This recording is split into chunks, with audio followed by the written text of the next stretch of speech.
On this episode, I kick off season 5 with the guy that helped me make this whole thing a reality. If you've listened before, I mention him all the time. He's been on numerous episodes, and without him, I wouldn't be talking to you right now on episode 94. My guest is Joe, and not only is he one of my closest friends, but he's my first call when I want to make cool videos, so this episode is filmed, edited, and produced by Joe Andrade Media. I'll fast forward through how Joe and I met, the growth of our friendship, and take you to the present day where the man behind the camera is now the star. He's a whiskey fan, not a whiskey guy, and when he's not making cool videos, he's out there saving lives as a firefighter. We also quiz this millennial on fashion of the 90s, Y2K, and becoming an adult. Let's jump in.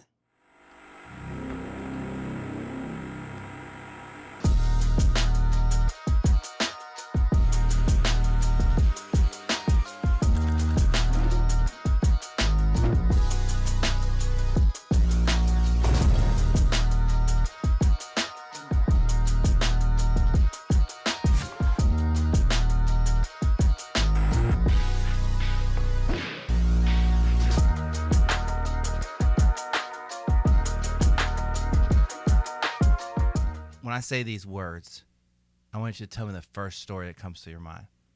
Okay, ready? Firefighter story. What's the first story you think of? Dude,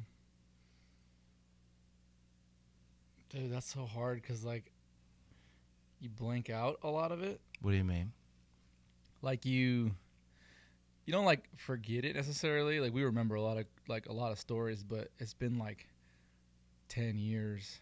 And so, like, it's almost like an overloading question where you have to kind of, like, really think of, like, which one is, like, worth talking about.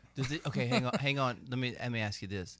Does wild shit just become, like, normal? And so that's why it's like, well, I could tell you a wild story, but that's happened, like, 15 times. It depends on, like, where you work and whether or not you're, like, in a busy house and things like that, you know. And I've been fortunate to kind of work in, like, really busy places, and I currently, you know, work somewhere that's a little bit slower. You know, I kind of did some years running a bunch of calls, and then decided, you know, now is the time to, you know, maybe find a different pace, maybe provide some different services, you know, to the fire department than I previously had done. You know, maybe more in a training role, hopefully someday. You know, but the calls, you know, it's hard. That's like the number one question that we get. Like, what's the craziest thing you've ever seen? Or what's the worst thing you've ever seen? And most firefighters hate answering it because why would I want to think about the worst thing that I've ever seen? That's why, you know what I mean? Well, like, that's kind of why I worded it. I was like, when I just say, like firefighter story, right. Because maybe the story is like some dude, one of the firefighters got stuck at the top of a ladder or something. You know, maybe there's something that's like, that I'm not thinking of is what I'm thinking. Well, it's interesting because, like, I don't know, firefighters have a very unique sense of humor, right? We kind of, like, have to. Paradoxical intention. Yeah. Meaning that you have to find humor in. Exactly. Yeah. You find humor in things that most people don't find humor in because that's how you get through it. Either get through it or you just process it in a way that you remember it in a different way now. You know, you're not remembering it as a traumatic experience as much as you're remembering it as, you know, this funny thing that you and your friends laughed about, like, afterwards. And not funny as in like haha, this person is hurt or whatever, but more so as in, like, the circumstances and how they got hurt is pretty unique sometimes, and it's pretty outrageous. What do you mean? Like, give me an example. Like, I don't know, like something. I mean, this one just popped in my head. When I used to work at a department on the east side, and we got a call to, the east side of Travis County, and we got a call to this house because a kid was stuck in a washing machine, and, like, in the garage they were playing hide and seek, and it was one of those top loading washing machines, and so he decided he wanted to hide in it. But he was a big kid, like he was like maybe like a 10 or 11-year-old, you know, and he got in there, and, like, he got in kind of like, you know, there was no center agitator thing, so it was just like an open drum like they are now. And he got in there, and he got all the way in with his knees to his chest, and then somehow got his shoulders underneath that lip. And once his shoulders got under that lip, he was stuck. Like, he couldn't get back out, and his dad kept trying to push him down, and it just was hurting him to be compressed that much, and he like barely fit in this thing. So after a while of being on scene trying to figure it out, like our chief showed up and was just like, hey, just cut it, like just get it up. So we like Jaws of Life kind of thing. Yeah, so we that's kind of like a nobody really calls it that. They're usually called like spreaders and cutters is what we usually call them, because we have two different tools, right? And then there's one that does both, but basically they're either cutting something or you're spreading something. And so we use the cutters to just basically cut like a V out of it, and then we could rotate his shoulder to that V, and he came out that way. But I just like when I said like Jaws of Life, you're kind of like nobody really calls it that, and then that made me flash to my job where like people call shit things like at the gym, right? And I'm like, no, nobody calls it that, right? No, I mean, it's just lingo. It's weird. Somehow, I think it must have been like a news anchor or something. They used the Jaws of Life too, or maybe that was a marketing ploy for the very first ones that. I don't even know who came. Well, I think that who made the first one. I think a company called Hearst might have made the first one, but. Well, look, I think that I was going to school. They would bring in these people, and they would like show how they would bring the machine and show them how they open the cars and stuff like that. Like it was like a big deal and shit, so that people wouldn't drink and drive and whatever else. But like they probably stopped doing that shit when you were in school. No, like they used to have this thing called I forget the name of it, but it was like a big deal. Like they would go to the school. They didn't do it at my school, but they did it at PJ school. And they did it where like they would go ahead of time and they would find like a student that they wanted to like quote unquote kill, right? And like so they would go to them ahead of time, and they weren't supposed to tell anybody about this, and they would basically just one day everybody would show up to school, and they would hear that this person had died, and they would go through this whole like kind of traumatic experience, and they would show like all of a sudden the car seat all of a sudden like the car crash would be a scene in their parking lot, and they would show them the carnage of it. And I don't even know if they did moulage on these people or what to make them look like they were all messed up, and then they like flew them out on a helicopter, and like they had like it was like a big thing to like try and keep people from drinking and driving, and it was a big deal. Like a lot of money and resources went into this, and I don't know why. I mean, it was a fairly like lucrative high school, I guess, but they still do that kind of thing. Like I've never been involved in it, but the Japanese have like Japanese like theater. Mm-hmm. Like, and we show like car wrecks with like flying helicopters. Yeah, well, this is our theater.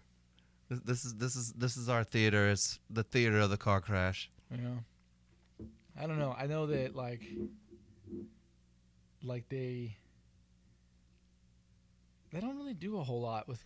I mean, I've never been in a department that did anything. It was kind of like preventative like that. With You've kids. never done things for kids, like you ain't never.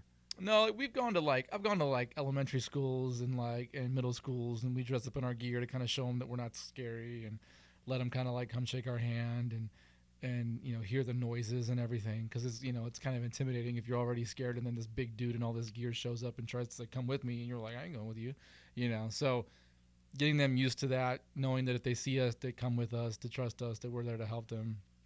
And we teach them, the same old stuff, stop, drop, and roll, and get low and go, and just things like that. I've done that.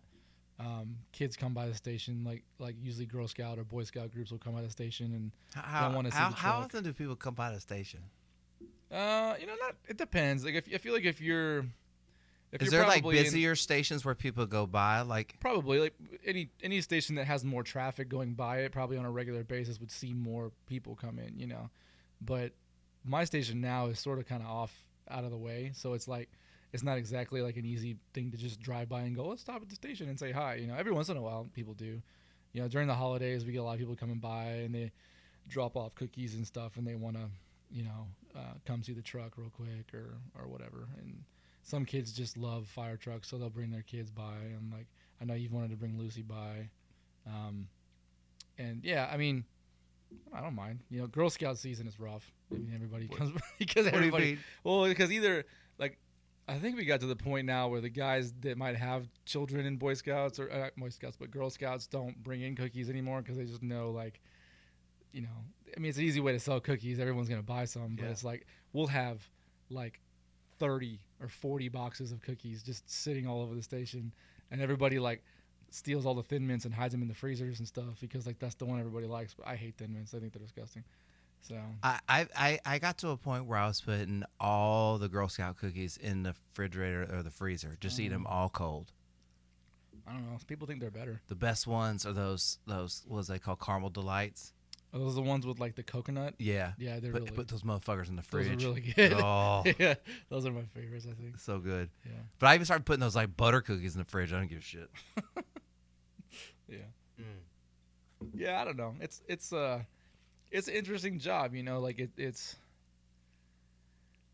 you know, I have one of those jobs where, you know, I don't know, you don't really think about it, but I guess it's interesting to think about now at this time of year because it's one of those jobs that people dress up for, like as Halloween. You know what I mean? Like every year, there's firefighters all over the place, and it's just kind of strange that that's my job. You know what I mean? Like it's just, Bro, I know I told you about my firefighter costume, right?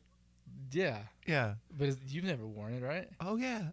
I thought didn't Pat wear it like a million times? Yeah. Well, yeah. Like so, like I kind of like. I got to a point where like I'd have like a girlfriend, and so we'd do like a matching costume, and he'd be like, "Hey, can I borrow that firefighter Bro, costume?" You go hard for Halloween. Hey, maybe not last few years, but you don't normally you go hard for Halloween. Like you had Jesus is hard. you were Jesus, Roger Rabbit. We were like Jax Teller from Sons of Anarchy. We were those Kia hamsters. Oh, that's right. Yeah, I was with the dude from Little Mermaid. that's right. What was his name? Prince Eric. The hardest part about those costumes is trying to find shit that covers up my tattoos because of the authenticity I want to bring to the role. Right. Yeah. Dude. You go like. Yeah. That's stupid. If you've made an outfit or a costume that you were able to later sell, you went too hard. I did though. I know you did. Bro, but I'm the most basic Halloween guy ever. Well, like, I think I'm always last minute trying to find. Okay, something so you know what? Let me tell you this. Nobody gives a fuck. You know what I mean? Every once in a while, somebody will be like, "Oh, like that's a really good." Like when I did Vanilla Ice. When I did Vanilla Ice, it killed. I mean, you look like Vanilla Ice. I mean, maybe not so much anymore these days, but back then you looked exactly like him. I think people don't know what I look like with a clean shaven face. Well, it hasn't been a while. Yeah, so like when you see it, it's like whoa. Yeah. Have you seen Vanilla Ice lately though? No, is he okay? I think he's all right. He was in. He was in that. Is he He's okay? all right to me. Is he okay? I mean, he seems like he's fine. He was in some like Adam Sandler movie or something, and he just looks. You know, I guess how you would think he would look. You know what I mean? Got a little like weird goatee and I don't know. I mean, yeah. I mean, I'm into weird goatees. Yeah.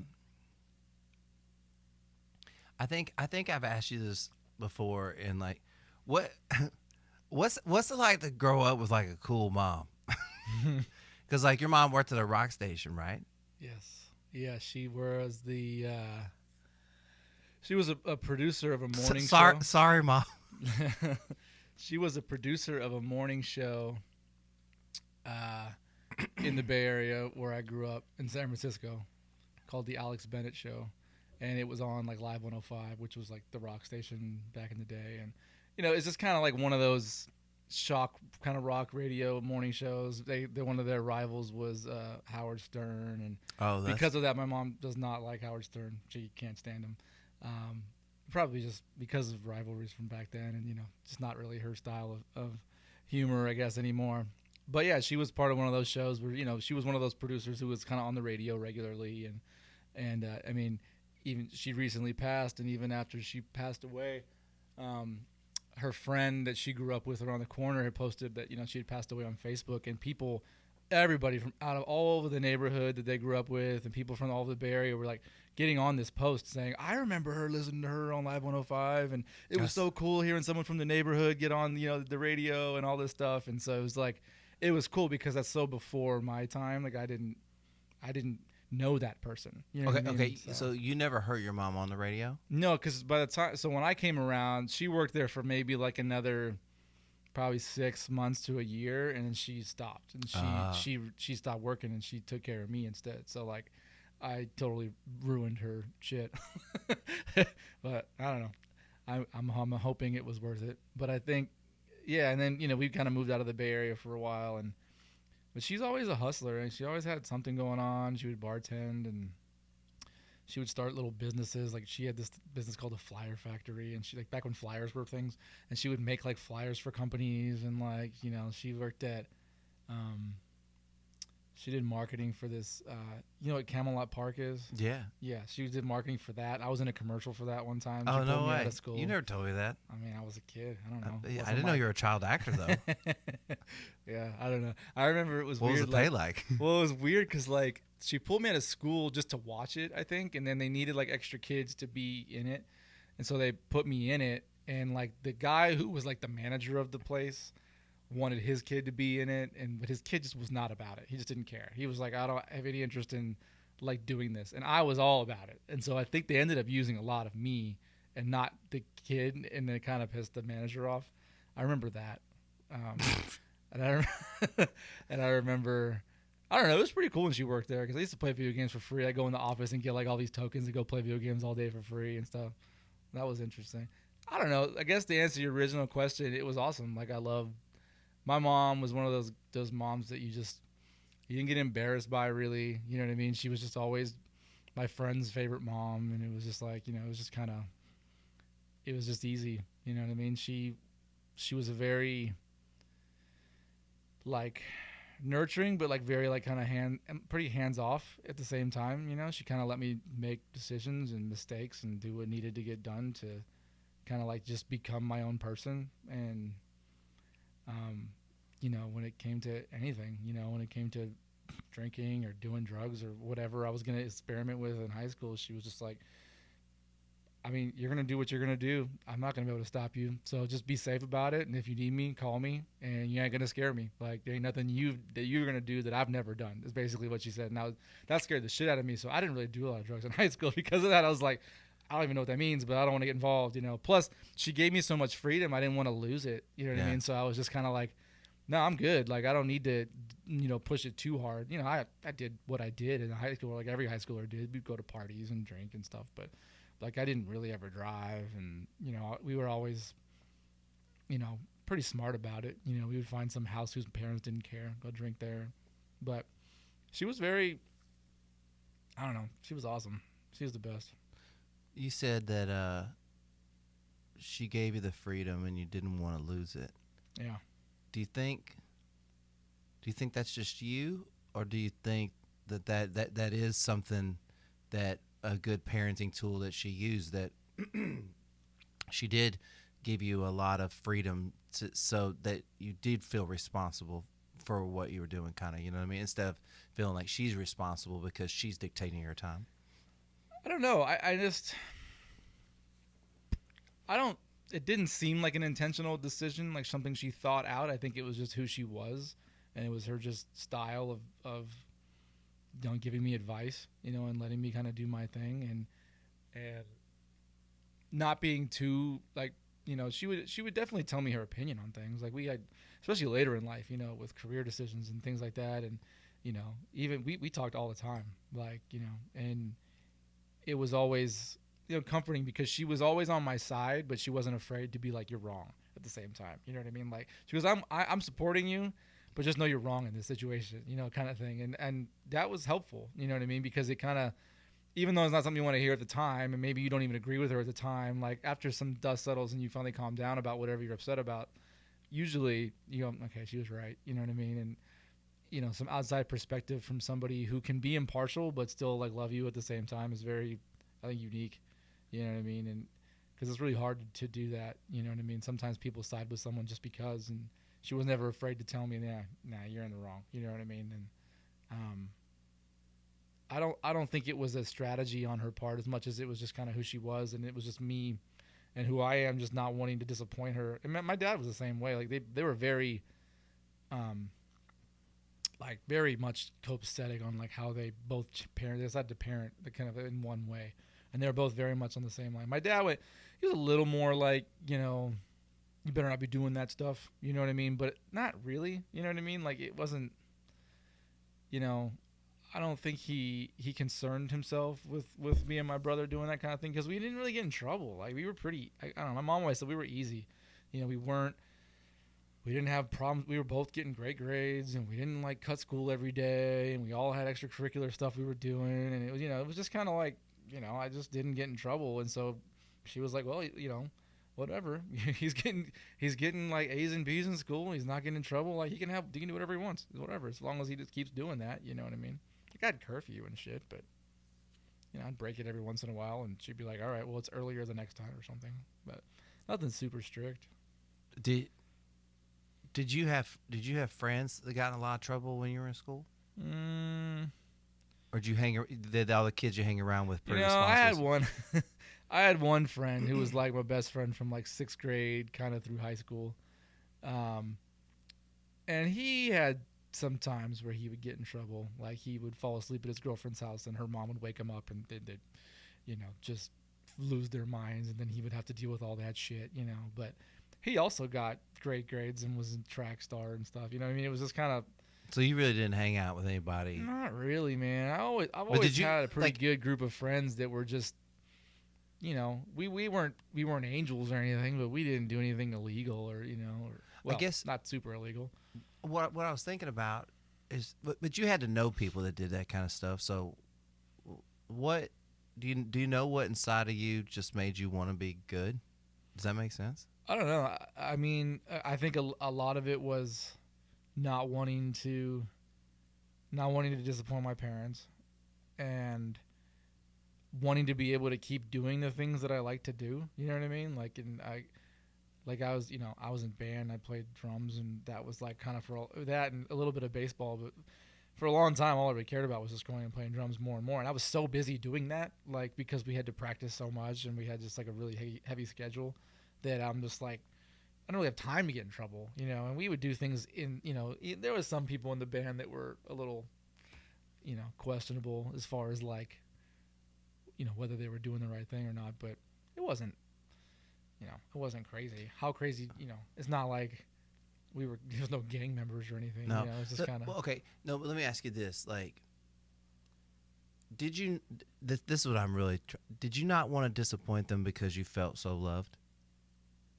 Like, was it the love that you felt like that, that you, like, because they didn't demand that they didn't demand that of you, that you, hey, you better do this or you're going to disappoint us. You know what I mean? So it must have come from a place of like, like you said, want to make them happy and things like that. But that you felt loved, like you had value there, right? Yeah. I don't know. It's hard to say that because I don't know if I ever felt anything other than that. You know what I mean? Like, I don't even know if I was afraid to lose it, because I don't think I even thought that was ever a possibility. You know what I mean? But it wasn't. But that didn't mean that I didn't want to disappoint them, if that makes sense. Like, yeah. I didn't want that like look that your parents would give you sometimes. I was like, I just couldn't handle that. I didn't like it. I still don't like disappointing people. Like, that's why, like, even if I have a boss or something that I don't really, we don't really get along or whatever, like, I still don't want to disappoint that guy, even though I really shouldn't really care too much if I do, but I do, and I think maybe that's an ego thing. I don't know, but. Well, I mean, I think it's a good habit. It's a good trait to have, but you don't want it to rule all of your decisions and the reason why you do things, that you're always doing it for others. You know what I mean? Yeah. The older I get, the more selfish I tend to be with my time. But I think that's probably pretty natural. Your circle gets smaller. You don't have as much time for everybody, and so you choose what you do with your time a little bit more wisely. And I don't know. You get a little bit more, I guess, just wise in general. Where you go, man, this isn't worth my time anymore. Like, I'm not going to even put any energy into this because I'm already exhausted, and this is going to add to that. I'm not going to do that anymore. I want to go do this because this is what fuels me. This is what I would like to do more. This is what I think. I think as you get older, you get tired of people, but it's so important to keep stretching that muscle, because you're always going to have to deal with people outside of your circle. For that's sure. never going to end. You know what I mean? And so that's why, I try to always, my attitude towards like just going and meeting and doing and all that stuff is like trying to just be as positive as possible, even though maybe I'm not feeling it all inside. Maybe I'm just like, oh man, I just want to be with my friends. Yeah, I mean, that makes sense to me. I don't know. for the last maybe a couple of years, I've sort of, my social life has definitely taken a decline as far as like just the amount of activities, you know. And I think, you get to your 30s and you just got more responsibilities at a certain point too, you know. Like, I don't have any children, but like, I've got, I have things I have to take care of. I have like an investment property, and I have tenants, and I just have things that I have to focus on that take my time that I didn't have before, where I could just sleep in all day and not do anything and it was fine. You know what I mean? I don't have that luxury. My job requires me to get up early. You know what I mean? And and on my days off, I still kind of get up early just because it's just what I do now, and which means I don't really go out very much at night because I go to bed fairly early because my day started earlier. I don't know. But I don't really feel like I'm missing out on a whole. Every once in a while I do. Like, definitely feel like I don't take advantage of the live music in Austin, and it's definitely not the same town that it used to be. But there's still a ton of music here that I don't really go see that I should. You know what I mean? Like, sure. But I don't know. It always seems like the times where I have to go see those things, I'm like, there's nothing really that shows me any interest that I want to go see. And then the times that I want to go see a bunch of stuff, I'm busy as hell and I can't go. It's just life. I think there's also, people as they get older, just like they want to do less shit. And so, your friends are getting older, you're getting older, they want to do less shit. And like, me, I'm always trying to get everybody to do shit because like, I think it's important that, that we always try to like make time for each, because once you're with your friends or you're doing shit, you're like, oh, I'm so glad we did this. And then it's like trying to fucking pull teeth to get somebody to do it again. And then when you get there, you're like, yes, I'm so glad. It's like getting a tattoo. Yeah. Except it's the opposite. Or like going to the when gym. I get there, I'm like, I can't believe I'm fucking doing this again. Or going to the gym or anything like where to the gym. Anything where like, oh man, it's gonna be great once we're here, and I'm glad I'm working out. I feel great afterwards. You're all recharged because you've seen people that you care about, and you're just pumping each other up all night. And then, I don't know, it goes away. People forget. You know what I mean? And everybody has lives too. Like I said, the older you get, the more things you get involved in sometimes, and people have kids, people get married, they got other schedules they have to worry about. They can't just fuck off on a Tuesday night and go get beers anymore. You know what I mean? Like, they got to plan that out a week in advance to make sure they got people to take care of the things that need to get taken care of. Well, look, let me speak as a person like having children that like I'm more than willing to do shit. I just got to plan a little bit more. I can't do shit last minute. That's what I mean. But I don't think that's a bad thing. I don't think it's Make a bad plans, thing. fuckers. Like, does everything got to be last minute? Hey, I hit people last minute all the time, turn me down for shit. What are y'all doing? Y'all ain't got no kids. Y'all busy doing other shit. You okay? I'll text Joe and be like, I'm on a date. I'm like, oh fuck. I don't think I've ever said that. When I text you like, hey, come do some shit, and you're like, oh, I got a date. Oh, yeah, all the time. Maybe a couple times. That's not a bad thing. I like how you're double fisting this beer and whiskey over here. Well, this one's got more water in it, probably. Tell me about this whiskey real quick. Why did we pick this?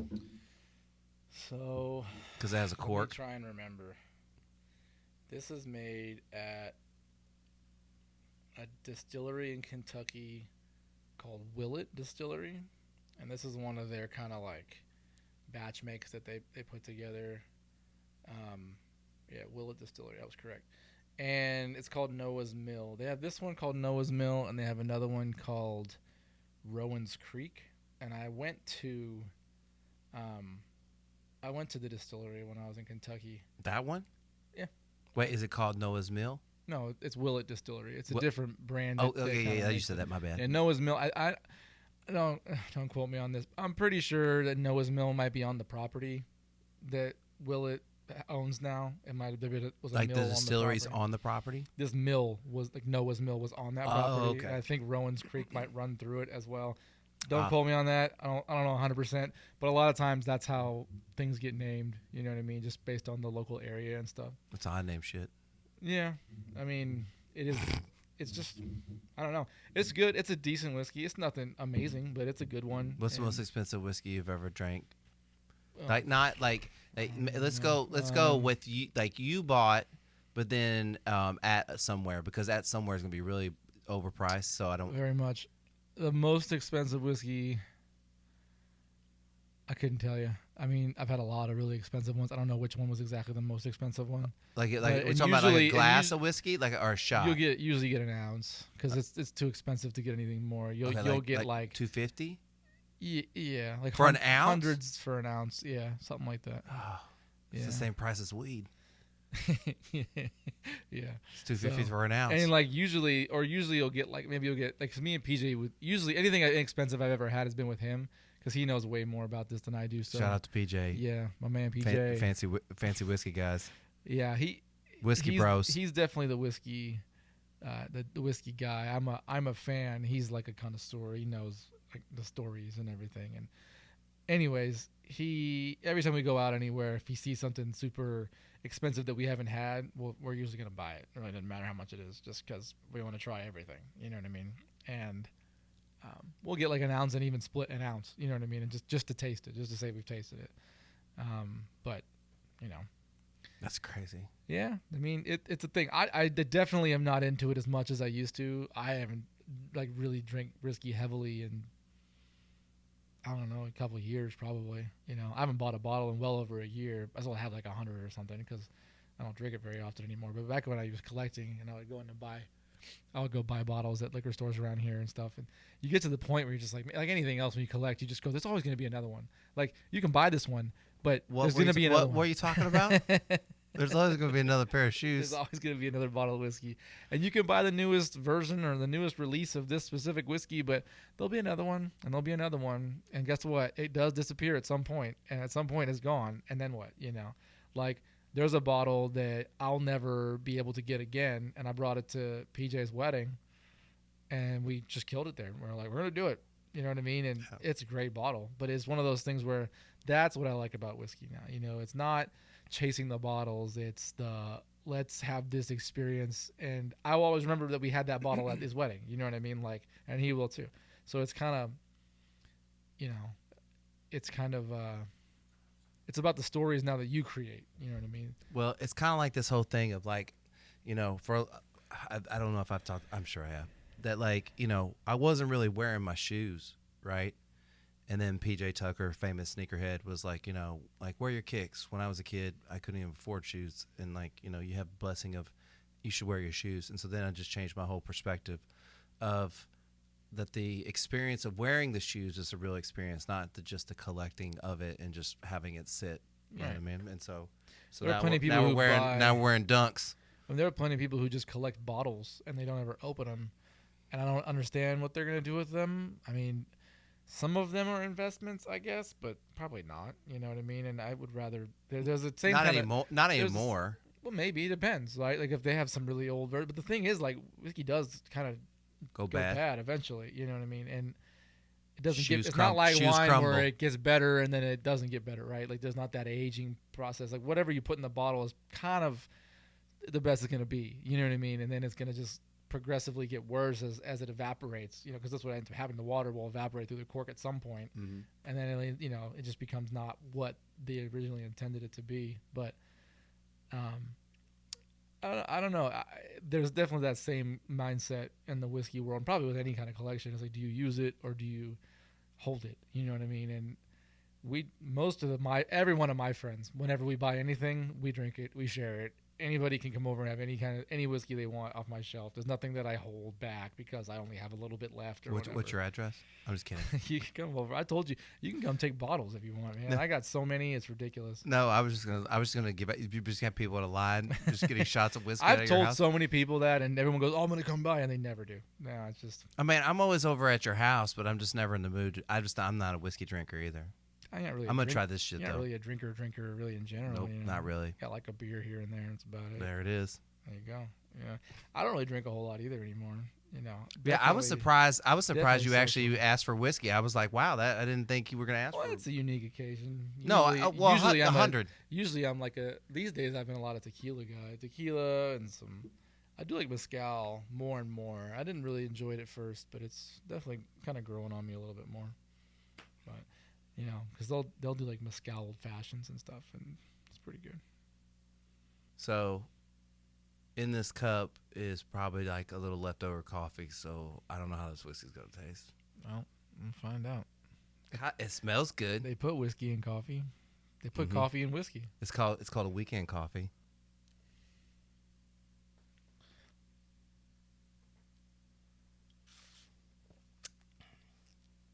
Woo! Oh no. God, I felt like it was like I thought I was gonna do that thing where it kind of like hard bite and it just whew, disappeared. Drinking whiskey is a I don't know. I feel like there's a little skill to it. It's an art. I don't know if it's an art, but there's a skill to it. There's Otherwise, you get the bite sometimes too hard. there's a skill to drinking beer. Yeah. Yeah. Yeah, well. That's what old Coach Phil Blankets always said. Phil Blankets, who's that? Who's Phil Blankets? Joe, do you remember anything about that first podcast? What do you remember about that first podcast? I remember we used my camera. No, we used a GoPro. Did we really? Yeah, like I don't remember. hey, that. though. So this is that was BJ. I remember the audio not working. I think, right? Yep. Yeah. I remember coming in thinking like I can do this. This is gonna be easy, and we recorded everything, and the audio didn't turn on or something. I don't even know what happened, but yeah. And then it came out. There was another one where the video didn't work. Yeah. I don't know, dude. It's come a long way. So that first video is basically just a GoPro recording in the garage. That's all it is. Yeah. Because there was no audio, so it's just the audio for the GoPro. That's it, right? Bad. We've done musical guests where it just didn't record, like the audio didn't work out. There are times where I've just thought I hit record and I didn't. There are times where I don't know, dude. I mean, bro, you've had every single possible thing that could go wrong has probably gone wrong at least one point. But I think, at some point it became paradoxical intention. It became laughable. It's like holy fuck, I didn't record somebody again. Dude, I was like, oh, how am I gonna tell this person I didn't fucking record? I mean, like, you know what I mean? Who did you have come redo it? Was it Austin. Austin. But I also had Justin come redo it because I didn't record him either. Yeah, that's right. You had to have the same conversation twice. It sucks so bad. I remember. So backstory. I went to go do a podcast.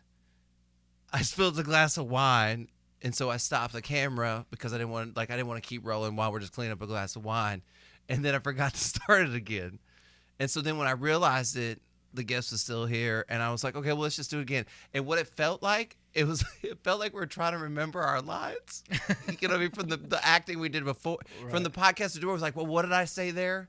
And we're referencing it. And so then should have just done it. So then we tried to record it like 6 months later, and it was better, but still, it was almost like we had to get that one out of the way. Like if we recorded again, it would be fine. Right. But we had to get the one out of the way to make up for the one that messed up on. Right.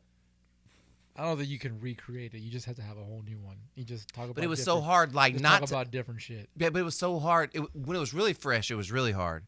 But then it was just so hard not to, because it was a really good. We had a really good. If it had been a horrible conversation, maybe, you know what I mean. But it was one of those things like. It was a real present we had a real present conversation. You know what I mean? Because it wasn't recorded. You know what I mean? Even when we thought it was wild. I don't know. I know we ended up using my camera at least a couple times, my first camera. And then schedules just didn't line up for a long time. So you were using the other camera. The Zoom. And now you've got this camera. We got this camera. We also have your special fancy cameras today. Today we have 3 cameras, which is going to be just like hey-o. I go, what's up? What's up? So cool. It's like I'm on an actual, like when I watch a podcast, it's on an actual set. Like I see you here, there. I see you there, sir. It's hard. It is though. That's why people have producers and people that run the cameras from behind the scenes at every podcast, because they can go, yeah, we're recording. Like I know because I can see that we're recording. Yeah. Versus The budget did I hit the button? Yeah. Like Yeah. did I not hit the button? I don't even remember. So yeah, it's as much as everyone has a podcast, it's not as easy as it seems sometimes. I think you make it probably. I think this is a little bit more of a setup than the average person does these days. You know what I mean? Like you'll get most people will sit at a high top across from each other, and they'll put like a camera, and then like maybe one light and be done. You know what I mean? And they keep it set up all the time, so you don't have to reset it up. All you do is come in, hit record, and it goes. Well, also people record in podcast studios. Sure. So the essential background, everything's roughly the same, Right. minus the sign that they put on the wall and stuff like that. So and this is in my garage. Right. I know. And yeah, I mean, and they'll batch shoot. They'll do like 6 in a day. And so they only have to set up once every like month. Yeah. Where you're doing like 1 a week, twice a week, 3 times a week sometimes. And it's just like, or 2 a day one day and like 2 a day another day. And so, that's a lot to keep up with on top of all the other pre-stuff that you do all on your own, all the post stuff you do all on your own. Like it's a lot of work, man. Like it's a lot of work. But okay, let me say this because thank you. It is kind of work at like times. But once I got a system. Sure. And it took a while, like because I don't know what the fuck I'm doing. So, Yeah, but once it got a flow in a system, it just started like rolling. And then all I got to do is just make sure that I do the things that I need to, just the maintenance of keeping it going. And so then it makes it like a lot easier. Like you were asking me before, like, hey, are you recording enough that you could go every week? And I'm like, I don't know if I want to go every week because like this allows me to do it. I think if I went every week, it might actually put too much pressure on it to, like, it would be too much weight to carry. Like I can carry this weight. I don't know if I could carry the pressure of every week. Yeah. Because I'd have to record a lot faster than I'm recording right now, and I like the pace that I record right now because it's like twice a month. It's like twice a month. But because it's such an event, right? People aren't just coming in, sitting down, and eating and recording. Yeah. Like they come in, they have dinner. You have this. You have like a whole routine that you go through. Right. You can't really do a whole lot more than maybe 2 a day, and that's you got to have a little gap in between just to keep your brain fresh for the next one. Bro, those days are wild, dog. When I record to it, and then like I'm having like two meals, like 2 fancy meals, like 2 we're eating out, we're getting or whatever we're getting. You know what I mean? I think at a certain point, it needs to be. It's nice to do that, and I know you have that kind of like. That vibe of like people coming around the house for dinner and like having friends come over and you wanted to have that kind of like that cozy atmosphere or whatever. But at a certain point, I think sometimes if you wanted to bump it up, you'd have to get rid of like that kind of thing. It'd have to be like, come in, we'll record. Here's your free swag from sponsors. Bye. New one, next one, come in, right? Because it needs to become about what you're talking about versus kind of that whole experience that they get. And nobody. People have things around the studio probably where that they have like energy drinks or whatever that they're giving away to people or whatever. But I don't think it's quite the ordeal that you do. Okay, I think you're absolutely right. It's not quite the ordeal I do. But might I argue the point that for not necessarily like you, but for like a regular everyday person that doesn't really get interviewed by like somebody to like come in and eat and feel comfortable brings out the best out of a person that maybe has never done something like that. Because a lot of people that I interview have never even been interviewed before, right? So I wonder if it takes away from the magic of what I feel like that the guest gives me by doing that. And like I don't want to lose that part. Like, you know what I mean? No, I like everybody likes free food, dog. I think you do. I think you free buffet. I think you need to do it exactly the way you want to do it. I guess my point was if you wanted to increase volume, something would have to go, and that's 100%. Probably the easiest thing to go. You know what I mean? Because shooting multiple times a week is probably not realistic, as opposed to shooting 3 in a day. You know what I mean? But doing 2 hours, knocking it out in 7 or 8, and be okay. That was a full day of shooting, but I got 3 episodes done. You know what I mean? Hey, shout out to Sean. That's what Sean does. Right. Yeah. You kind of, and if it's your thing, that's kind of, what you got to do. I think that's what a lot of the bigger guys. But everybody loves free food. I'm not saying it's wrong, dude. I enjoyed it. I like free food. You know what I mean? Like I said, do whatever makes you happy, and your style is your style, and I think that's important to do things your way. But that was just This is what I love. I love that. Well, I felt I don't know necessarily it's like a public apology, but like, I told you this before we started. Like, you've been on the podcast more than anybody, but I've never actually said like, hey, like, come do the podcast.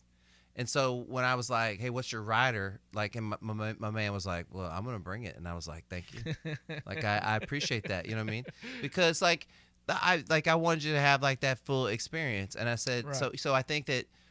Even the fact that, like, because we know each other so well, you still leaned into it like this is my night, I think makes a difference. You know what I mean? Yeah, it is. I feel like it's a lot easier for us to have a conversation because we talk all the time, right? And we've even done this multiple times where we didn't record. No, right? I think it's hard for us to have like a canned like a Yeah. on mic conversation is what I think. Yeah. Like probably. we have fine other conversations. It's like on mic is where we're like we can't because it's like it's not normal for us to have like on mic deep I think it's probably more so hard for us to believe that anybody would give a shit about our normal conversation. That's how I feel You know? all the time though. Yeah. God bless anyone that's listening to this recording. Like I think about that shit all the time. I'm like, there is people that actually listen to what I fucking say. That's incredible. Yeah. I'm not always right, by the way, and always I try to make those corrections if I can. But I also think if somebody hears this and it really helpful, somebody hears what something Joe says and it's really helpful. Like, no, go ahead. No, I mean I agree. I think that it's hard to. It is hard to have like a conversation that you think is worthy of like a podcast. I guess if that is the way to put it or not, but. I don't know. I don't have any pressure on me. I don't feel like I need to perform or anything. I'm just I always am kind of who I am for the most part. People know who I am. It's not like it's. Well, I think, in reference, like, Joe's like, we try to sit down and do this kind of before or whatever. It's like this is my side. I don't know what the fuck to ask you because I ask you shit all the time. Like what I mean, I ask him firefighter questions when we're not fucking. So now I'm canning firefighter questions. But it's not about you though, right? It's about whoever's listening. Yeah, I know, but I'm like, it's hard for me. It's almost. It's weird to ask a question you already know the answer to. Yeah, like not that I don't know you. Not that I don't find you interesting. I don't think we'd be friends if I didn't find you interesting. But it's hard for me. Like I probably asked you all the shit I've ever wanted to know about what I find find interesting. Like I said, it's like it's hard to ask a question you already know the answer to because you're like, well, I already asked that. Why would I ask that again? You know what I mean? Even though whoever might be listening hasn't heard that, doesn't really matter. You know what I mean? Like you're still going like, man, I know that. Why would I ask him? He's gonna think I'm stupid for asking this question because clearly I already know the answer to this. But I will also say this, like you go, okay, so let's put one of our other friends in the place of you that I have interviewed before that necessarily we didn't have that thing. But, like, I spend a lot more time with you, too. Right, at least right now in this period of my life and your life, we're together a lot more. So when I interview, like, one of our friends that, like, I don't see all the time, then it's different. And then and we get to talking about, like, things, and then that brings up questions. It's like I just saw you, like, 3 days ago. Yeah. You know what I mean? Like, 3 days ago from when we're recording right now. Yeah. Hang on. Let me get my list. I'm ready. These are like Jared inspired questions. No, they're not brain busting questions. So I want like a. Okay, so you know how like on like Joe Rogan he has like Jamie or whatever.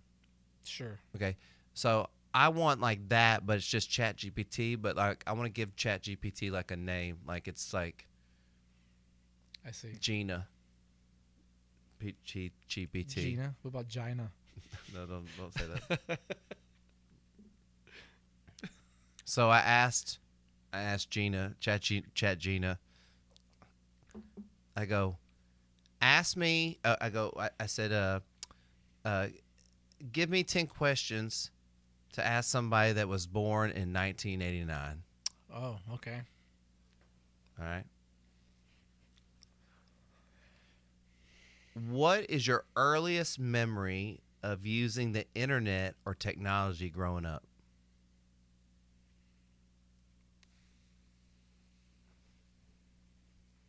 Did y'all have a computer in y'all's house? Yeah, but we didn't have internet for a long time. So y'all just had a computer y'all play shit on? Yeah, we had like my dad played Doom like when that first came out, and there was That's wild. yeah, and like Because this- like I was a kid, yeah, yeah, I was like, I must have been 7 or 8. not a kid, but I mean I was a young adult. I was a Yeah. teenager. I mean, I was like 7 or 8 when that game came out. You played that. We played another game called Descent, which is you're flying around this spaceship. It actually took 2 people to fly it because you need 1 person to fly and 1 person to work the guns. And then But they're all kind of like pixelated, right? very much so. I mean, you know. And then there was another game called like Seventh Guest, which was like a horror kind of game. I that we played. remember that game. Yeah, it was good. It was a lot like little puzzles and stuff. Yeah, he played those games like all the time, and but it was in like we had like a computer room. You know what I mean? Like, Yeah. Everybody had a computer room. yeah, it was a computer room, and then we had like then we moved, and there was a computer we just put in the living room, and it was just kind of like a little corner living room. And I remember being on that. The earliest stuff I could probably remember would be like Napster, or like I was in burning college. burning CDs and shit. I was in that kind college. of thing. I was and DJ. then- I was DJing. It was the shit. Yeah, it was Napster. Shout out to Napster. By the time I was like really old enough to use Napster, it had shut down, and then like LimeWire came on. Oh yeah. and that got shut down, and then Mm. it turned into like I think there was something called Morpheus, I think, for a little while, and then like BitTorrents came out, and then that was the thing for a long time. And then iTunes said, "Go fuck all that shit," and then it was over. Pretty much. Then you could pay $10 a month, and now you can get whatever you want, right? Yeah. So, I think that, it was cool at the time. Like burning CDs and drawing and writing all the song lists and making mixes and all those. Like I love doing that. Like, and then AIM. Like AIM became a thing, and it was like you would talk to your friends all day at school, and you would get home and immediately log on to talk to your friends all day after school. You know what I mean? And I'm convinced today, like I would never have learned how to type if it wasn't for AOL Instant Messenger. Like, I mean, eventually I might have learned, but like I didn't practice typing in like class. You know what I mean? Like you go to computer class and they teach you that typing shit. That never worked for me. But it was literally the repetitiveness of like having to text my friends on a computer all day that got me really good at typing. Bro, so listen to this. So I had typing class in high school, right? Because we were learning to type, not because of computers. Yeah. Like a typewriter? Like a typewriter. That was in high school? Yeah. Wow. I took typing class. Oh God! Like I feel like me and your dad are like the same age or something. That's fucking weird. I took computer class in like kindergarten, 1st grade. We were like on computers playing like Oregon Trail and shit. God damn. Hey, I just want to tell you real quick. So, I guess we're like junior high and stuff, and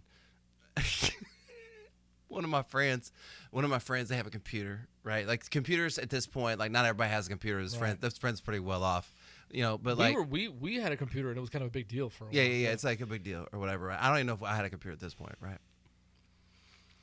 But his dad had porn. Oh no. Okay. So but it's like digital porn. So if you can imagine like 8-pixel porn. and so we put in this disc and then we look at 8-pixel titties. 16-bit titties. Oh, I was so bad. Want to say this kid's name, but I'm not gonna do that to you. I'm just kidding. Oh man. Oh, that's my computer story. Oh, God bless. You know who always had like technology even before like my immediate family did was my grandmother.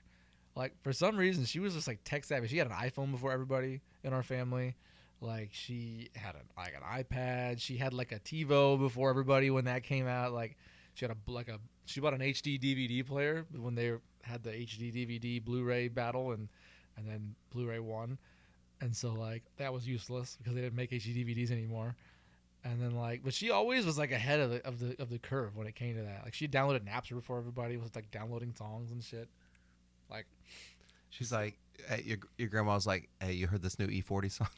well, as you know, as cool as my mom was, my grandmother wasn't far behind. She was cool as shit. Well, maybe that's why your mom was cool. Maybe that's why you're cool, Joe. I don't know, man. But hey, you need to have lineage of cool. You need to have a kid to pass down that cool gene. You know, I think like she was. Yeah, I mean, me and my grandmother were really close, and like she was like a grade 5 electrician, which was like the only woman like in the West Coast or something that repaired this. Like she would repair those artificial larynx for people who had those, you know, like she would repair those. They would send them in if there was something wrong, and she would like fix them and send them back and shit. She was like the only woman on the West Coast that did that. Wait, hang on a second. So the thing is in somebody's throat. I think it's that little box they put up to like to talk. The thing in their hand? I think so. Yeah. Oh, because Something I was like, no, you're telling me they get that removed and they mail it to your grandma. No, I think. And then she cleans it up because it's got blood and shit all over it. And then she's like, I'm gonna fix this. Yeah. But it's the little microphone. Yeah, it's that kind of thing. That's fucked up. Yeah. I don't know why. You know, I don't know why I feel so offended about like it just feels mean. Why? I don't know. I mean, I don't know. Maybe I'm just being sensitive right now. Maybe majority of those people like. I've said and done such worse things. I don't know why I made that a big deal at that moment. I don't know. What? I know. Okay. Oh, Go for it. no. Do you have something to add? Not really. No. Okay. What 90s trend would you love to see make a comeback? Puka shells. The necklaces? Yeah. That's pretty cool. I don't know. That's not really. Frosted tips? I had every single 90s thing you could think of. Frosted tips? Yeah. Did you perm your hair at all? No. Did people do that? Were people doing that? No, Not really? Not that I know of, no. What kind of pants were y'all wearing? I had Jinkos. Yeah. I had Purple Jinkos, you said, right? I had purple Jinkos, and I had some blue ones too, I think. But I also had like I want to pick. and like I had some shady LT fucking when Eminem came out with his stuff. I had some of those jeans. Just whatever big baggy jeans I could get my mom to let me wear. That was basically what it is. I was sagging, and we was two polos. I didn't do that. No, but you had friends that did. I had friends that did that, but they weren't. That wasn't the like. The people that sagged their pants didn't do that. It was like people that wore like skinny jeans would like layer their polos and wear like those just all white Vans. You know what I mean? Like that kind of thing. You know, we used to stuff our shoes. Did I tell you about that before? So that the tongue would stick up? Yeah. Yeah. But you know, that's one thing. So like my boy Pat, destroyed your shoes. Like absolutely destroyed them. You would hate it. It would destroy your shoes. Well, I mean, you know, yeah. I'm not treating my shoes like that.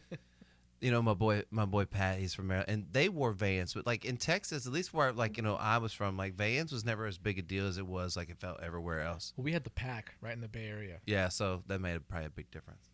Because they got the Vans on, but they look like sneakers. Okay. I mean, I don't know if I can answer this question. How did the cultural shift from the 90s to 2000s affect your teenage years? That's deep. Gina, that's deep. Funny? That's deep, Gina. I was thinking. I saw something. It was like turn of the century documentary or whatever, you know. And it was like, and they were talking about the Y2K thing. Yeah. And like, I kind of remember like. But you're only like 11 or something like that, right? Yeah. Yeah. Yeah. So You didn't know the world's ending. I mean, in my mind, I was like, it's not going to happen. Like, there's no way it could end. You know what I mean? And I didn't really understand what it was. What were your parents saying? I remember where we were. We were at my grandmother's house, and it was like the year 2000. It was like a big deal. You know, it was the change of the century. You know what? Not everybody gets to be alive for this thing. You know, and that kind of stuff. And it was like, cool, awesome. And they were like, I don't know. I think everybody kind of like, at a certain point was like, well, there's really nothing we can do about it. You know, if it goes down, it goes down. So it was kind of that kind of concept, you know, almost the same concept as like, you know, at some day the sun's going to explode. You know, yeah, maybe someday, but probably not anytime you know what I mean? Like, it was just kind of like, what are we going to do about it if it does? You know, it's like, it's kind of similar in my mind, where it was like, yeah. And they just didn't, I don't know. And then now you look back on it, everybody just thinks it's such the dumbest thing in the world to even consider that would happen. They just go, oh, it just resets. Once it gets to zero, it just starts over again. You know what I mean? It wasn't like this catastrophic fucking failure. But I remember that happening, and I wasn't really a teenager yet. You know what I mean? So the transition from the 90s to the 2000s, like, I think there was a pretty significant change in culture, but because in the early was it 2000 and when did Facebook come around? 2004. When did you get a cell phone? In 2003, 2 or 3, something like that. What was your first cell phone? It was the Nokia. It was like it wasn't the blue one that everybody had. It was the red one that had the pull-up antenna on it. Oh yeah, it was that one. Yeah, I had that. I got that when I graduated 8th grade. It was like my present. I got a cell phone.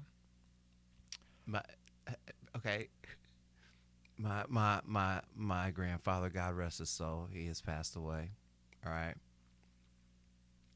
But way after people have iPhones, okay? My grandfather still had one of those blue flip phones that would take those pictures that were about as pixelated as that porn I was talking about. Right.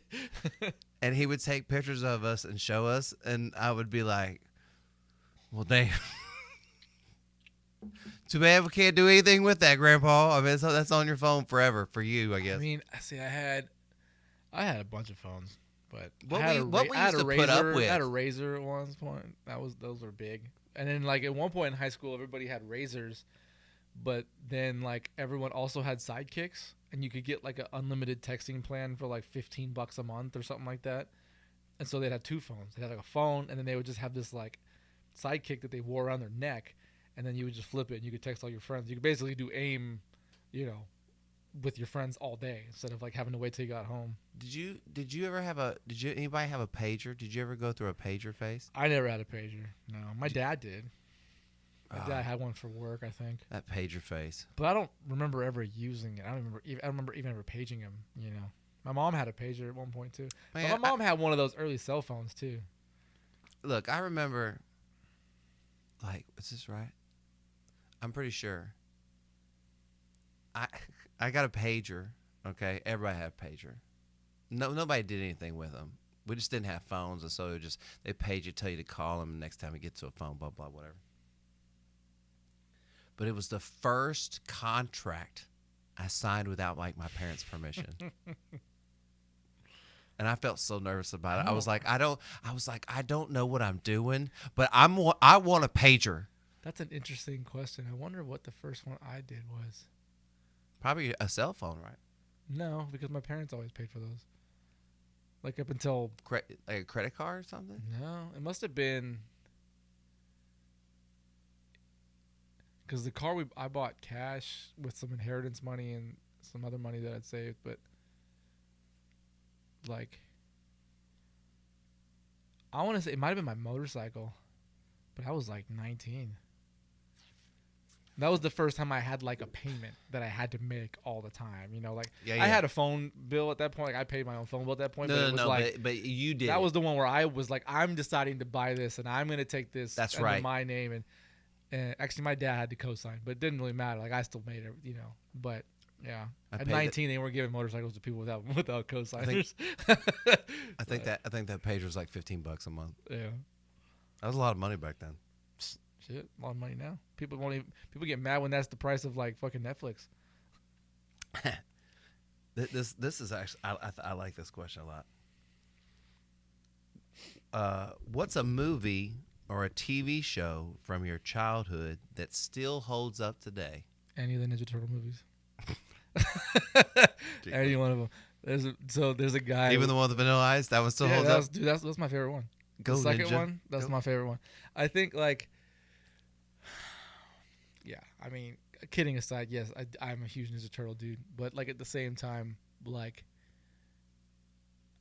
I have a friend that I worked with at one of the fire departments, and we're the same age, which means we grew up kind of with the same things. But not everybody that grew up in our time knows the movies that we know. Like there's a movie called Surf Ninjas And there's a movie and we and him, every time we see each other, even to this day, we quote it to each other, and like everybody goes, "What are you talking about?" No one has any idea what it means. But it's just one of those things where like every once in a while you come across somebody that like had the same childhood you did, just like on different states, and you're just like, how, yeah, that's the person that I should have been best friends with. You know what I mean? Like that kind of thing. And yeah, I mean, as far as like when I'm a kid, like those are the movies that I watched a lot of. You know what I mean? Like anything like martial arts related, any of the Jackie Chan movies. My mom was a huge, like, she wanted to show us Jackie Chan all the time. Like, it was Jackie Chan. And then like she brought South Park home. Like I said, cool mom, dude. She brought South Park home. My mom ain't bringing home South Park, dog. I'd never even heard of it, right? And like she comes home, she goes, "You got to watch this." And we were like, I don't know. I was definitely in like middle school, maybe 11, 12, something like that, right? And she was like, she goes, "You have to watch this. It's the funniest shit I've ever seen." I don't think she said shit, but whatever. And it was the Mr. Hanky the Christmas Poo episode, and she just thought it was the funniest thing she'd ever seen. It's hilarious. But as kids, we were like, "This is gold. This is the greatest show ever," And we watched that over and over. And my mom just thought it was hilarious. She was like, "You gotta watch it. You gotta watch it. It's pretty funny." So, I'm too old for SpongeBob SquarePants.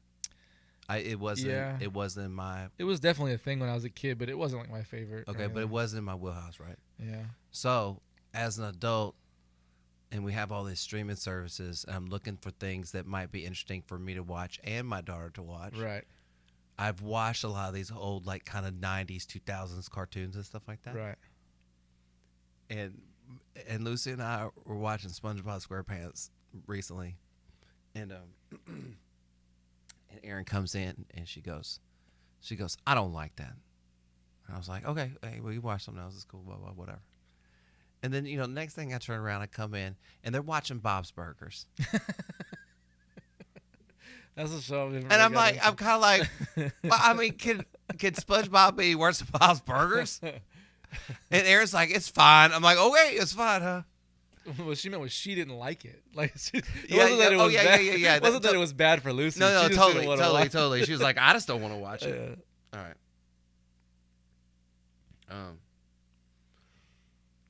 Do you have any nostalgic items from the 90s that you've kept? Or even maybe style? Is there anything from the 90s that you wore that you started wearing again? From the 90s?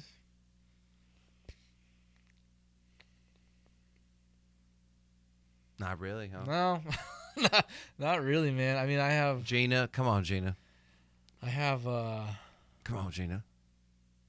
I mean, I have baseball cards, I guess, if that counts, but that's not really 90s. That's kind of like That's forever. I just always make those. I don't think I don't have. have any like I don't have anything. I don't keep stuff though, really either. I kind of get rid of Your shit. generation also doesn't keep things. That's I mean, I have stuff my parents gave me, but it wasn't like specifically 90s.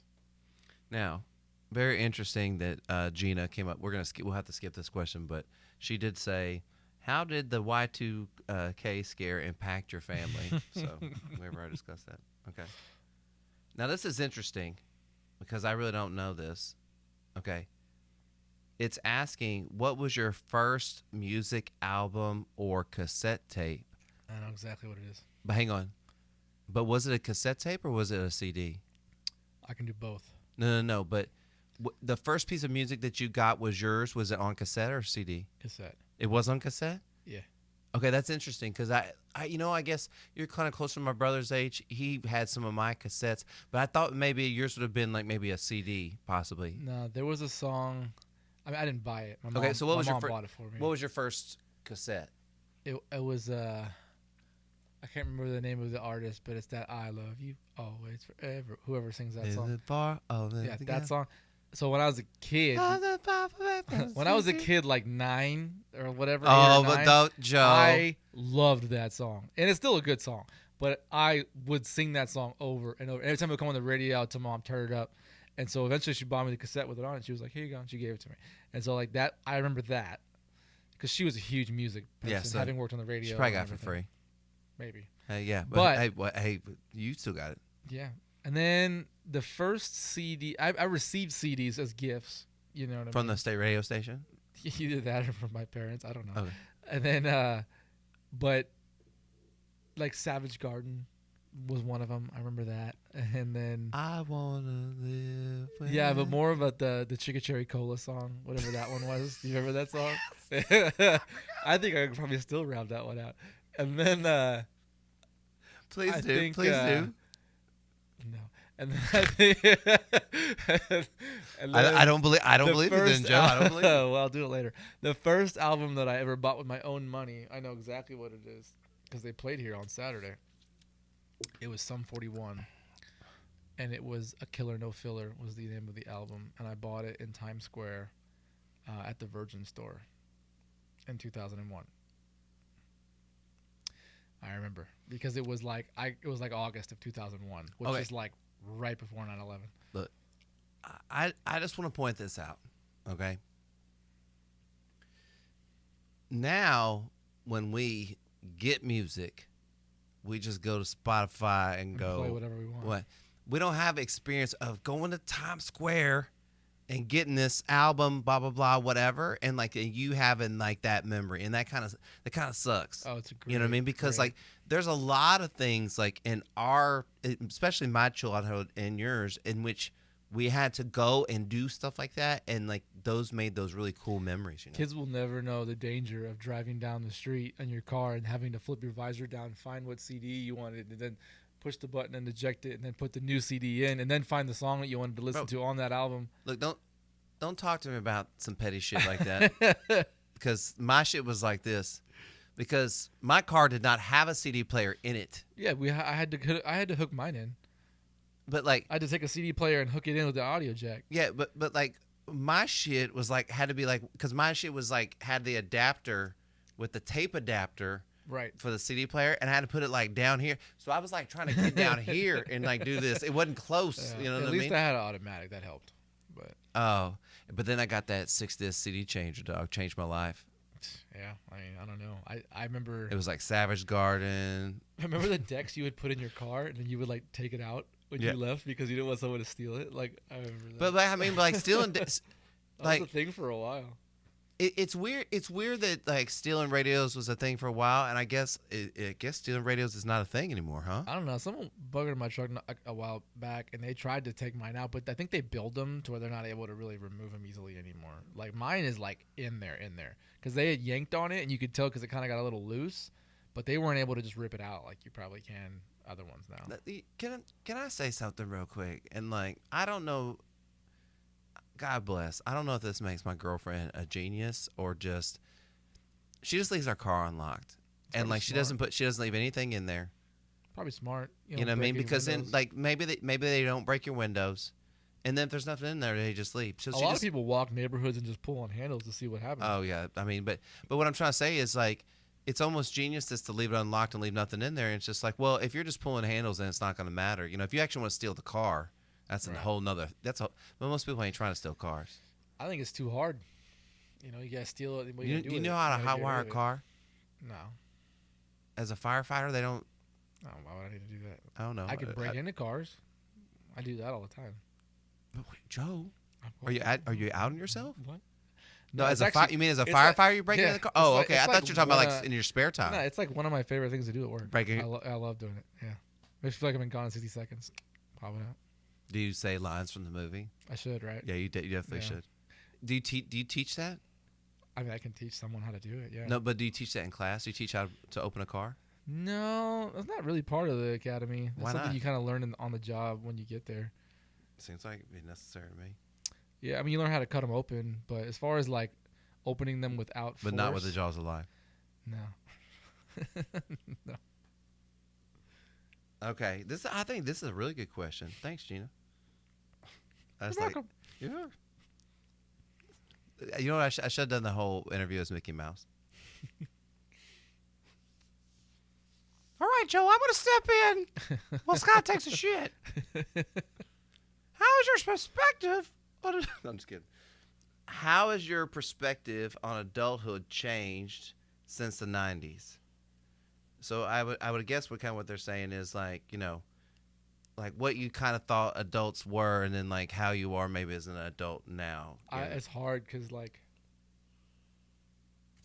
in the 90s, every adult I knew was like my age now, basically. You know what I mean? That's wild, right? Yeah. And so I remember when I was there. So I'm like, I go, they seem so old. Mm-hmm. But they all had like, they were all married and kids, so they kind of were older than me in a certain way. You know Yeah. what I mean? Like now, being single and like no kids still, it's like, I still feel like younger than anyone else my age who doesn't have kids, I guess. You know, I feel like not necessarily like, You feel free. not physically younger or anything. It's just more You don't like, feel trapped. no, it's more like my life. I get to do what the fuck I want. Like it's my That's what I life said. still. You feel know? free. You're free. You're I free. don't know, dude. Some people had kids really early and they fucking kill it. You know what I mean? They struggled for a while or whatever, and now they're at this place where they making money. You know, they're able to do things for their kids. You know, and they work their ass off, and I think that builds a certain type of character, and it's awesome. I just wasn't my life. Okay. I don't know if it may. How did social media's rise in the 2000s influence your life? Do you know? Do you know how the rise of social media influenced you? I mean, yeah. Well, you know, I was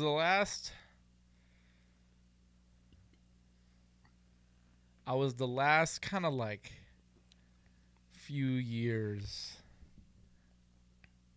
Like I couldn't get a Facebook when it came out Yeah, I remember those days. because I wasn't in college. That's right. Right. And like I remember it came like we had MySpace. MySpace was a thing. And like I think it shaped everything because like when MySpace became a thing, like you got to create your own personality online. It was the first time you got to like put a presence out there that wasn't necessarily real. It was just Top 8, dog. Top 8 friends. top 8 friends, and then went to like top 16, then back down to top 8. It was like, you know, and it was a big deal. Like, who were your top 8 friends? And I remember like people getting upset if you weren't on their top 8 and vice Would versa. I be in your top 8 friends? Now, yeah. Yeah. But you know what's funny? I have, you know how you can pin conversations in text messages? Yeah. Like that's basically the same fucking thing. It's just not public. Oh, I You didn't know think what I about mean? that. It's the same shit. No, you know what? Because my mom and dad are no. No, my parents are not pinned on me. It's like you, PJ, Sam. That might be it, honestly. So, oh man, I'm like top. I'm like top 4. I think it's just you 3 up there. You guys happen to be the people I text most often, I would say, but. You know. So not quite top 8 friends, but same concept. I get it. I think, but I mean, so we had MySpace, and for some reason, everybody learned how to code like overnight. They were able to write basic code to like customize their MySpace to different colors and shit. And then I remember like everybody was getting Facebook, and I was like, that's stupid. Like you can't even customize it. Everybody looks the same. This is ridiculous. But I was also probably just hating because I couldn't get one, right? And then like some people in my high school somehow got one because they created some kind of group, or I don't remember exactly, but some people were getting one, and then it became open to like anybody basically after a while, and then that was when, because I didn't go to college, so it wasn't like I even got a college email that I could use. So it was like when I finally got one, everybody already had it, and it was kind of already a big deal. And I was like, okay, well, this was just the next big thing, and so that was it. And now, like, I have a Facebook, but I don't really ever go on it except to sell shit or buy stuff. You know what I mean? Like, I don't ever really use it for anything. But I mean, as far as how did it influence my childhood and growing up, like, I mean, we were that first generation that really kind of like was exposed to it at that pivotal like age of like Influence. dating and influence, and and not necessarily, it was just more like it took all of our social lives and put them on the internet instead of like having to go out and do things with people all the time. Like AIM was the same kind of thing, right? It was like we didn't have to meet up with our friends to talk all the time. We'd have to be on the phone tearing up the fucking landline for our parents all the time. You know, it was like, no, we could go on the internet. Our parents had the phone available for shit, and I could just be typing away with my friends. And, you know, there was chat rooms. You could talk to people all over the damn world. It was like the first time that you had access to people that weren't in your immediate circle. You know what I mean? And like of just people that you would happen to meet because of the groups that you interacted with. And so it was like, because of that, it was I think it's really affected like the psychology of like a whole generation, because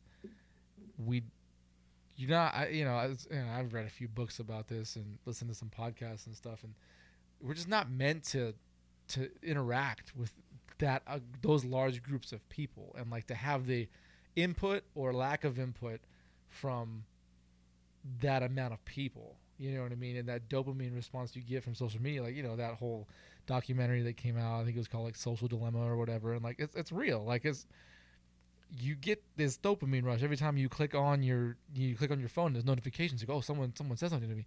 I have interactions. People cared enough to come onto my page and say some shit. Right. And like, to the point where like it's built in. Like, you open your phone, you click on Instagram. It's like, you know what I mean? Like, it's the first thing that you do, and you don't even realize you're doing it before you're already on Instagram. And so that started then. We just didn't have it on our phones, but we would get home. The first thing we wanted to do was log on and see what happened. You know what I mean? And it's like, it's that addiction to the technology was kind of like there. We were the last generation to have like a normal childhood. But then our adolescence and teenage years sort of started. We were the beginning of that shift to where that just became the normal. And now kids, they don't have normal childhoods. They grew up with this stuff. You know what I mean? It's not a thing anymore. So it's like, I think it's weird being a part of that generation that kind of had that transition, because we kind of had the best of both, maybe. You know what I mean? I guess. Fair. And I think that it kind of helped. You know what I mean? Like, maybe be more, I don't know, as long as you have an open mind about it, you can be more prepared than the younger generations who don't know any different, because now we knew we had a real childhood. You had that experience. You knew what it was like to interact with people on a real basis. And then you also have, like, we're a little more maybe ahead of it than the people above us because we got it earlier. You know what I mean? And so we just maybe understand it on a different level. I don't know. Bro, I had my own phone number. I had my own line. Did you? At my parents' house. I didn't have that. Yeah, bro, because there were no cell phones, and your parents didn't want you to turn up the line, and there wasn't the internet and chatting, so they would get your own phone number. But like, you know how baller that was to like give a girl from out of town my phone number to like my phone, and then the phone was in the hallway, right? So I got like one of those extra long fucking phone cords so I could take it off the wall and like pull it into my room so I could be like, hey, what are you doing? my mom's downstairs. I remember when you first got internet, and it like you couldn't receive phone calls because the phone line would be tied up with the internet, you know? And like, remember being on the internet, my parents would be just like, get off the internet, I'm waiting for a call. It was the same kind of concept. It was just switched, you know what I mean? We didn't have, I wasn't really like exactly like, I didn't really do a lot of like dating younger when the phone thing was a real thing. By the time I was really dating, everybody had cell phones. What historical which historical event from your lifetime has the most impact on you? Do you know? Is that? Well, I mean, is 9/11? Is that it? I mean, it's a big one. It's probably the earliest one, like, for sure, because it was the first time I think that something happened, because I was in 7th grade, right? And so it was the first time that something happened that was outside of my immediate world, which is all you give a shit about at that age, like nothing outside your world exists. It was the first time we were forced to recognize and acknowledge that, like, oh, there's a whole world out there of people, and some of them don't like us, and that's not cool. You know what I mean? And it's like, and you start to, your innocence sort of goes away a little bit, because you start to see that, not everything is just sunshine and rainbows. Like, you kind of like maybe you thought it was, because the hardest thing you had to worry about was, did this girl notice me or not? You know what I mean? Or whatever it was, right? And I remember my parents being really scared about it, because, and like, they wouldn't let me go to school, and that was like a big deal. You know what I mean? Like, they wouldn't let me go, and I kind of wanted to go. I wanted to see what my friends would think about it or whatever. And, but it wasn't like, and I wasn't the age where I'm joining the military. I was too young for that, and I wasn't the age where I'm going to join the fire service even because I was too young for that. But it was something that I learned about a lot, later in my life because of what I do for a living and the amount of time that they put into kind of like honoring those 343 guys that didn't make it home and that went into that tower, because it's the largest single loss of life of firefighters ever. You know what I mean? And it's just hopefully never gets topped. But it is still a huge impact. Every year on 9/11, we do a 9/11 memorial stair climb. We climb the same amount of stairs that the tower had, and we'll carry tags with names of guys on it and stuff. And I didn't get to do it this year. I was in Switzerland, but it happens every year. And it's something that the cadets do in the academy, and it's kind of like one of those, like, you need to learn about this. If you're going to do this job, you need to understand what this was and who these people were. Because now, people are joining the fire service and they weren't even alive when 9/11 happened. You know what I mean? So it's a thing that they're learning about as something that happened before they were born. And so it's important that we keep that going and that they still understand what the hell that was and the sacrifice that potentially this job requires of you. You know what I mean? So mine was the space shuttle exploding. Oh wow, bro! I watched that shit like. Was it like 91? No. Like in the early 80s. Really? The Challenger was that long ago? Yeah. I didn't. Well, no. So how much I know. Wait. This is all I remember. Back in the day, they'd get all of our little butts and they would put us in the cafeteria and they would roll in this single TV that's like no bigger than the top of my refrigerator. Oh, so they used to do that for us too. Yeah, but I mean, if you weren't like within 6 feet of that TV, you can't see it. Yeah. Right. And so they reel it in so we can watch it, and then it was like, and it was like, oh, and they were like, turn that off. You know what I mean? Yeah. That's crazy. Yeah, because I was on the West Coast for 9/11, we were up early enough. Or I guess we were up later. No, earlier, yeah, because it's earlier here than was it. So we were up early enough to where we got to my grandmother's house. We used to go to my grandma's house before school, and my mom would usually just go, get out, I gotta go to work. You know what I mean? She wouldn't even go inside. She just open the door and let us out.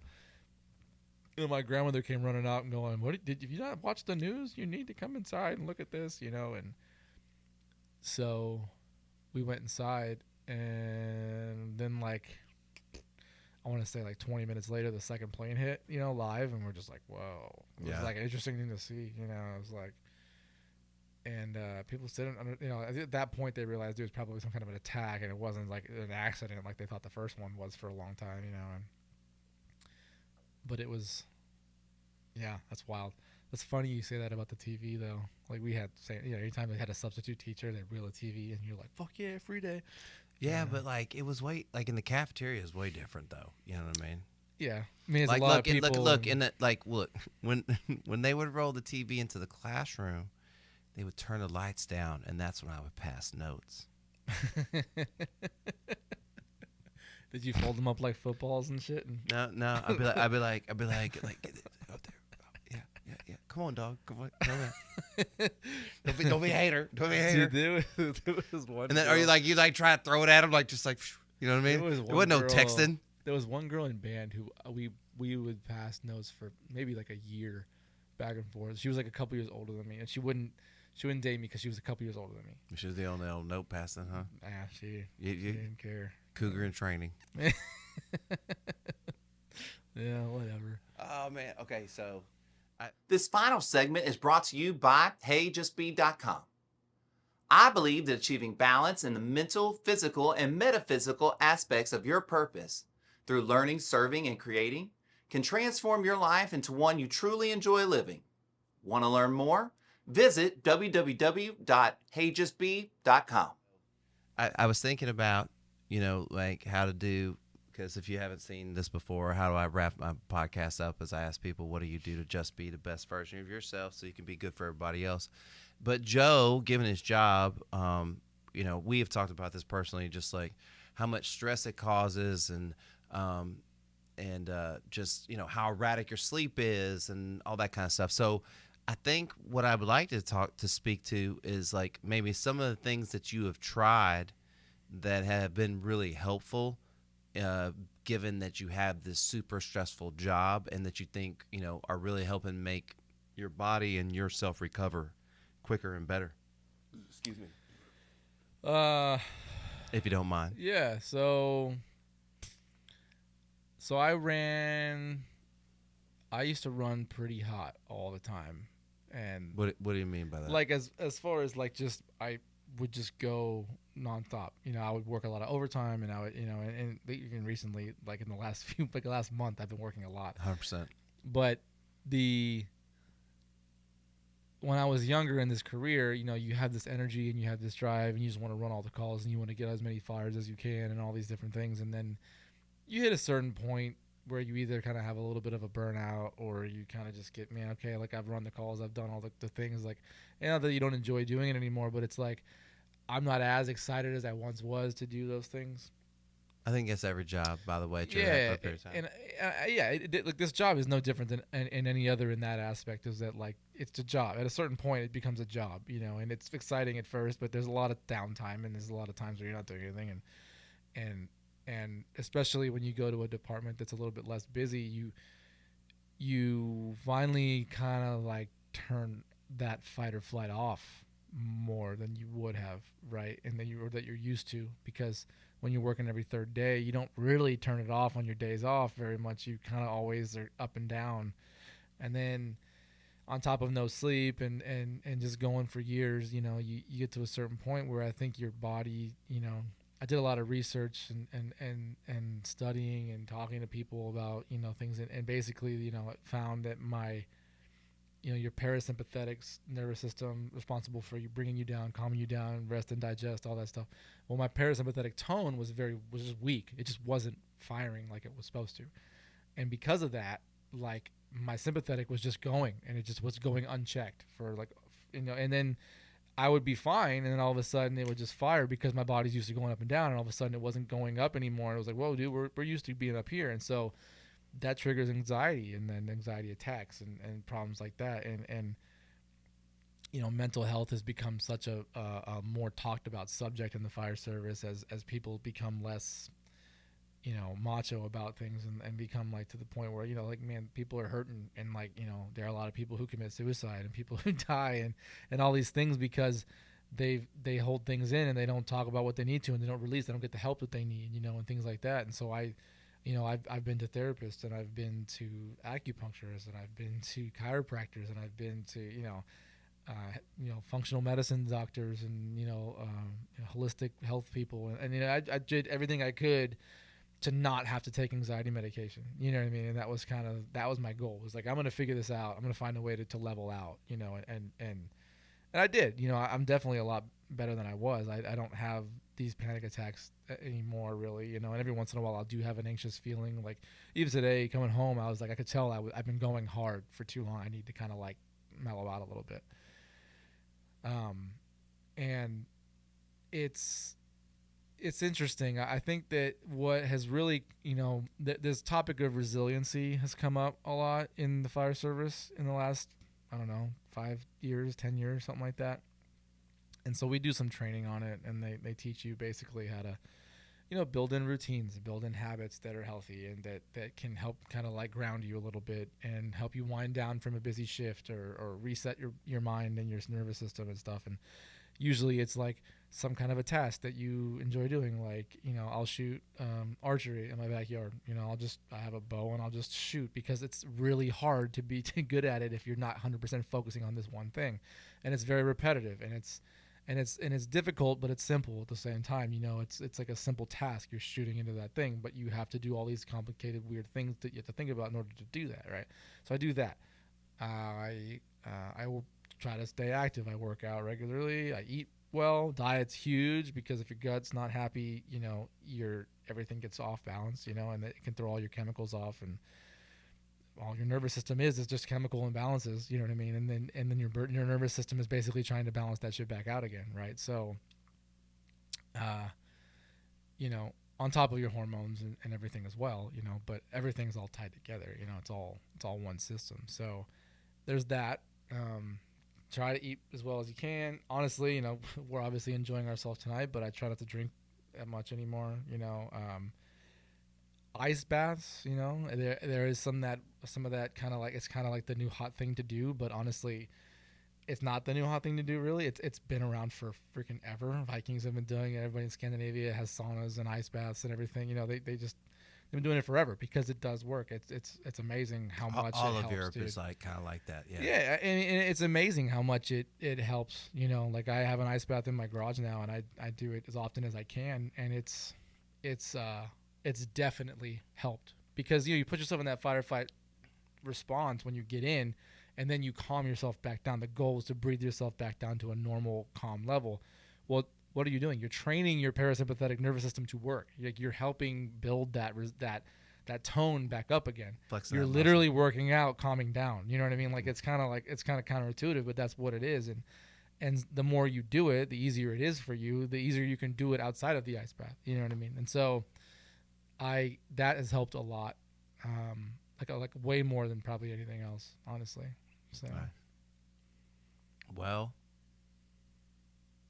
how'd it feel to be on this end of the mic over here doing the whole shebang instead of being like, because like so if people don't know, anytime Joe's been on the podcast, it's not like Joe, like I just go, like I feed a guest and I go, well, fuck you, Joe, like you can get your own food. You know, I get Joe food and so, but like he's never been like the guy where like I get to pick the food, I get to do the whole thing. So how's it feel to be the guest? No, dude, it was fun. It was great. It was funny because I remember the first time we were just sitting in here one day and you were sort of talking about doing it. And I was like, well, let's just do one. And then we set everything up. And BJ was the official first one that we did. But, like, I was really the first one. Like, we set up and recorded us just talking. We didn't even officially call it a podcast. Like, let's just film us talking and see if it looks interesting or even, like, sounds interesting or whatever. And then we recorded Kyle after. This guy, he's got one of my friends, Kyle. Yeah, I think so. After you, I think. I think so. And then BJ was the first like official right, one. You started it and actually had put it on. And, yeah. Posted it for someone to watch. That was the first one. Yeah. But I was here for a lot of the early ones, and then I've done I would say I'd done guest spots where like you had somebody else on that I knew already, and I would sit in and talk to them like in place of you almost. You know? Yeah. And sometimes they would even interview me. It would be like because when Renee was here, she interviewed me. Yeah.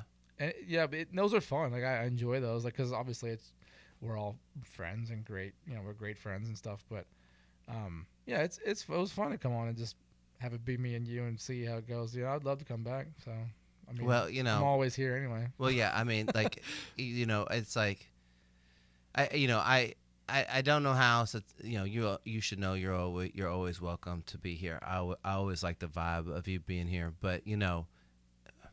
We have such a great friend circle that anytime it's you, well, I'm like, well, I want it to be me, Joe, and somebody else, one of our other friends, you know, because right. we have a great friend circle. But like, then when you said like, you know, like, hey, like I want to come on and be a guest, you know what I mean? I was like, okay, don't do your thing where you keep inviting other people and doing shit. Let him be the guest like he asked for, and make it a guest thing. And like, I'm glad I got to do that because, you know. To your credit, you know, a lot of this wouldn't be happening without you. You know what I mean? Like, you know, I don't know how to work cameras and shit. You know what I mean? There wouldn't have been no first setting up cameras. There wouldn't have been like, I don't know if I ever would have gotten to the level of trying to do it myself if you hadn't done it a couple of times in the beginning. You know what I mean? Right. Of trying to even figure it out. I might just quit. Shit, I was figuring it out too. You know what I mean? Like that's why there were so many mistakes. But look at us now. Look at us now. Yeah, look at us now. 3 camera setups and all kinds of shit. So yeah. All right, Joe. Well, you know what's coming next, right? Hug. Yeah, that's it. Yeah, buddy. I love you. Love you too.